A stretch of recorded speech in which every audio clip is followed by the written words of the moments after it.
How you doing, officer? Hey, how's it going, sir? Well, what's your name and badge number? Yeah, I'm Sir Medina, I spoke with police. My body cam's recording still. That's great. I think this officer is explaining to Karen. I think he's explaining to Karen that we have a right to do exactly what we're doing. The post office, she doesn't work here or anything. The post office didn't even call you guys. Gotcha. So yeah, what's going on? I'm not. I don't know. She said. I think I overheard her a little bit. Said she was scared. Okay. So she's scared of cameras. Inside or something? Yeah, I was in there. She was in there. Even the personnel there told her, look, basically. This encounter begins inside a public-facing federal building where a citizen is recording openly and without interfering with anyone. Employees inside the building acknowledge the reality.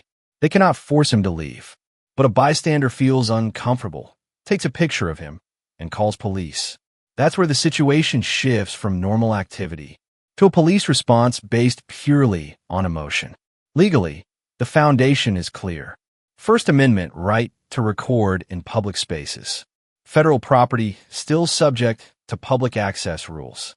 Being filmed not a crime. Basically, because someone else had said something, it was like, we can't make them leave. So obviously they knew I had a right to do it. Okay. But she called you guys out here, man. It's a waste of resources, man. Yeah, I agree with you. Yeah, man. So. Yeah, okay.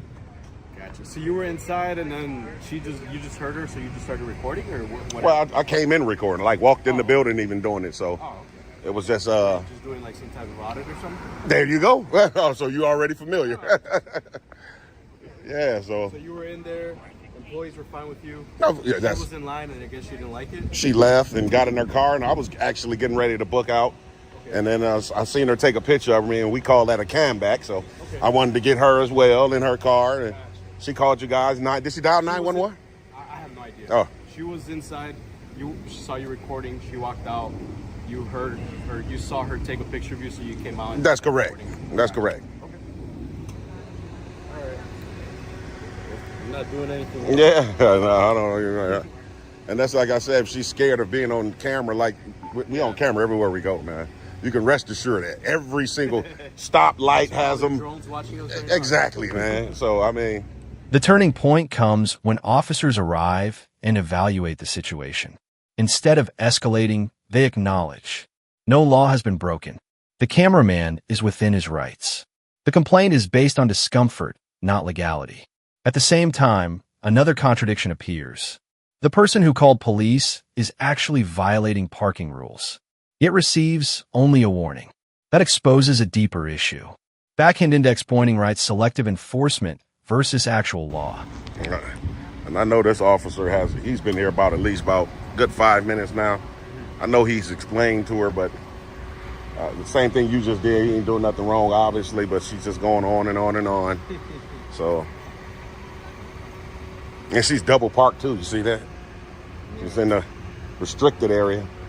Might want to get that on there. Left tire is definitely in the restricted area, so. That's a ticket, right? It is, yeah. Okay, I'm just making sure.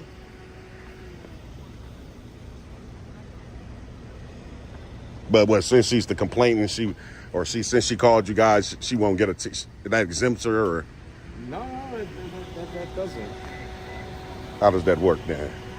It's officer discretion. Really? Yeah. So when someone breaks the law, you guys have a discretion on. Well, it's for a parking complaint. Well, I mean, it's still like that'll be an infraction, right? You could give her a verbal warning. You couldn't do it. I could, but he's talking to her now.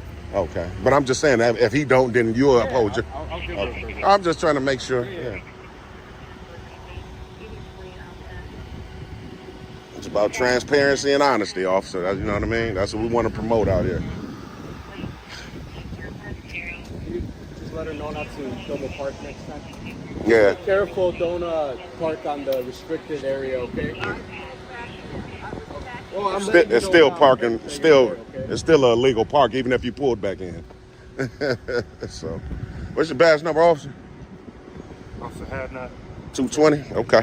So, basically, she told me that you were videoing the whole time. That's right. She thought it was unnerving. She said that nobody would say anything, so she decided to call. Right. Which is a waste of you guys' time, obviously. I mean, I explained to her how it works, and she said that she has anxiety, and she has like PTSD since Highland Park. Since Highland Park? What happened there? The shooting in Highland Park. Oh, she was one of the victims? I don't know. I didn't get that far, but whatever, your video triggered her. So Really? I explained to her that if she needs medical attention, she can call us, or we have to send an ambulance, or she wants to follow with a therapist, she can do that.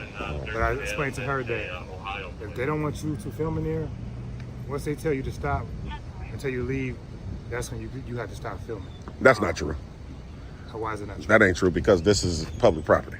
Okay. And public property, plus, to be honest with you, it's federal property. No, you're right. So y'all really out y'all jurisdiction right now, if y'all wanted to come and enforce that. Well, it's a federal building in the city of Skokie. That's correct, but it's still federal property. Meaning you couldn't come on and enforce federal regulations as a city officer. You do know that, right? Federal regulations. City That's correct. regulations, we could. Yeah, but what I'm saying is if I'm breaking law on federal property, only the FPS could charge me with something. You couldn't. You couldn't charge me with anything. So you're saying if you committed a crime in the city of Skokie, I couldn't charge you? We're talking about inside this federal property. I understand, it's a federal business. Not in the It's city. a federal building in the city of Skokie. That's correct. If I commit a crime in there, that's out of your jurisdiction. Federal Protective Services will have to Not quite arrest. how it works. Trust me, I know exactly what I'm doing. I know precisely what I'm how it doing. works. And look, I'm not here to argue with you. No, it ain't about arguing. It's just you misunderstand, and I'm just trying to clear it up for you. That's all. You're a human being, officer, I'll regardless. tell you what. Is there a way you can pull it up and show me how I'm misunderstanding? Of course. I mean, Pull it up for me. Because I just want to, I've never seen it in my training or my studies that was the case. From what I understand the law, okay. this is a federal building. That's It correct. resides in the city of Skokie. That's correct. Therefore, we do have jurisdiction to enforce laws here. Certain laws, I'm gonna be honest with you. look, certain laws can be upgraded to federal, which then federal agencies would take over. But I'm gonna give you this much. it's not to go here or there. No, I'm gonna give you this much. If Skokie Police Department has a legal agreement, like a contract wrote up with FPS, then you guys can. So you're right. But if you guys have no agreement, then you can't. Trust me, I've been to a numerous of different post offices where the officers would just honor that because they know obviously that's true. I mean, like I said, how long you been on the force, officer? 5 years. Okay, so maybe okay. It's kind of fairly new. You're still probably learning. You're a human being, regardless if you're an officer or not. We're all humans. It's constantly changing, right? That's correct. That's correct. But my thing was, she called you out here.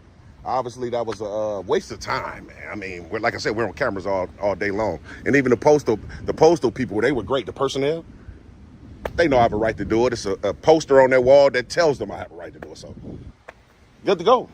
I just wanted to see Officer Medina. I'm glad you did give her a verbal warning. I would have loved for you to wrote her a ticket, but like you said, it's to discretion. Now, let me ask you something real quick. What determines you guys' discretion? How do you know when I just want to give someone a verbal warning? Is it the level of crime, the severity? How does that work? It's up to the officer. Because say, for instance, you pull up and you see somebody shoot someone. Would it be to your discretion to arrest them, or you would automatically do it, right?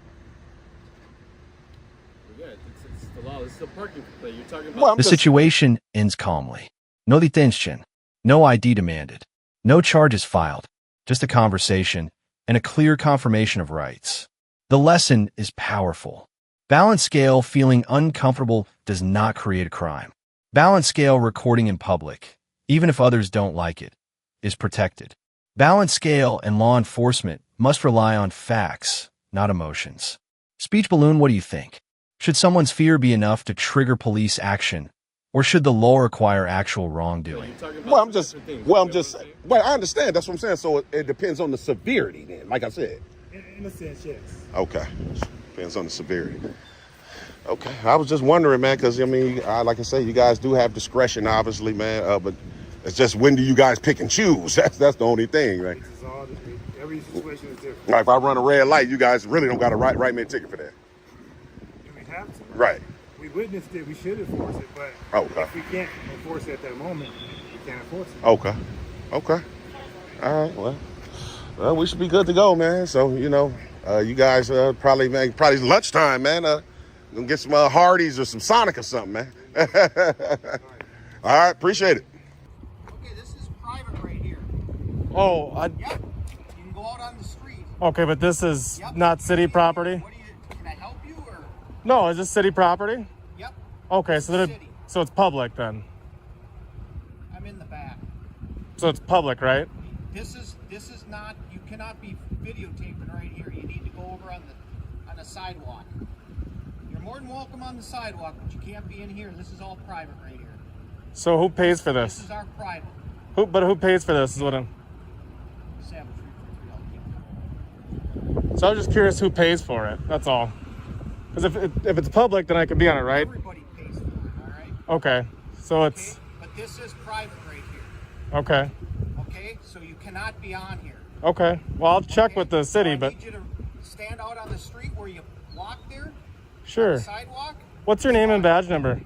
My badge number is 643. What's your last name? My last name is Weinsrow. Okay. What's your name and badge number, sir? Chrysostomidis, 631. Thank you. And so you're saying that this is not public? You ain't walking here. Okay. You're taking photos. Okay. I'm not sure that that's correct, but I'll stand over here for right now, and then if it's not correct, we can address that later. Is there anything I can help you with? No, I've already answered that question. Okay.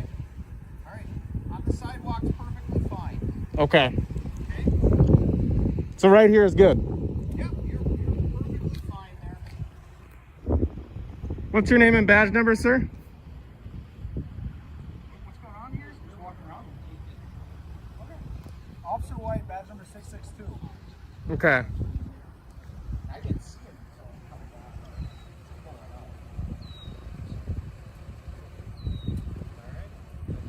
Do you have a supervisor available? This is my right supervisor. Okay. When you're done with him, sir, I'd like to chat with you. Okay.